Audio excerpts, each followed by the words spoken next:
Welcome to టీ18 news. మన channel మనేస్తాం. కరోనా కారణంగా వారం రోజుల వ్యవధిలో ఇద్దరు కుమారులను కోల్పోయిన గోదావరికని మార్కండే కాలనీకి చెందిన రామెళ్ల రామలింగం మంగళ దంపతులు గత 5 సంవత్సరాలుగా వారి జ్ఞాపకార్థం సమాజహిత కార్యక్రమాలు నిర్వహిస్తూ ఆదర్శంగా నిలుస్తున్నారు.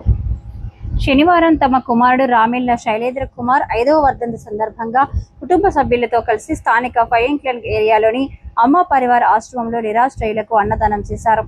ఈ సందర్భంగా పలువురు మాట్లాడుతూ తీవ్ర విషాదాన్ని తట్టుకొని సేవా కార్యక్రమాలు చేపడుతున్న రామిళ్ల దంపతుల సేవాభావం అభినందనీయమన్నారు. సమాజంలోని దాతలు కూడా వీరికి ఆదర్శంగా తీసుకొని నిరాశ్రయులను ఆదుకోవడానికి ముందుకు రావాలని కోరారు.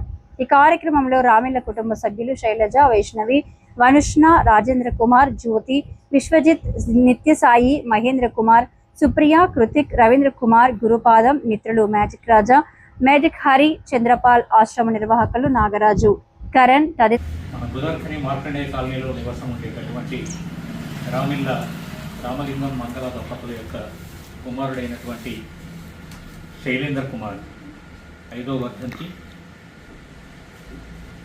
కరోనా కాటికి ఒక వారం రోజుల తేడాతోనే ఇద్దరు కుమారులను కోల్పోయినటువంటి ఆ దంపతులు, ఆ కుటుంబం, ఆ కుమారుల యొక్క జయంతి వర్ధంతుల్లో సమాజానికి ఏదో కొంత సేవ చేయాలనే ఒక సదుద్దేశంతో ఇటువంటి సేవా కార్యక్రమాలని ప్రతి ఏటా కూడా నిర్వహిస్తూ వస్తున్నారు.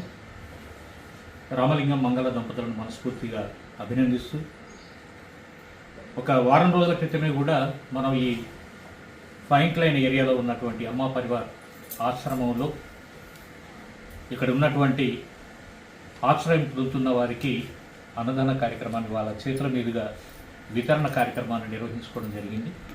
ఈరోజు కూడా శైలేంద్ర కుమార్ వర్ధంతి సందర్భంగా రామలింగం మంగళ దంపతులతో పాటుగా వారి కుటుంబ సభ్యులు ఈ అన్నదానానికి ముందుకు వచ్చినందుకు వారిని మనస్ఫూర్తిగా అభినందిస్తున్నాను. ఇదే స్ఫూర్తితో సమాజంలోని ఎంతోమంది దయగల దాతలు, మానవతా హృదయం కలిగినటువంటి వారు స్ఫూర్తిగా తీసుకుని ముందుకొచ్చి నీడీ పీపుల్ ఎవరైతే ఉన్నారో సమాజంలో వారికి చేయూతను అందించవలసిందిగా కోరుతున్నాను.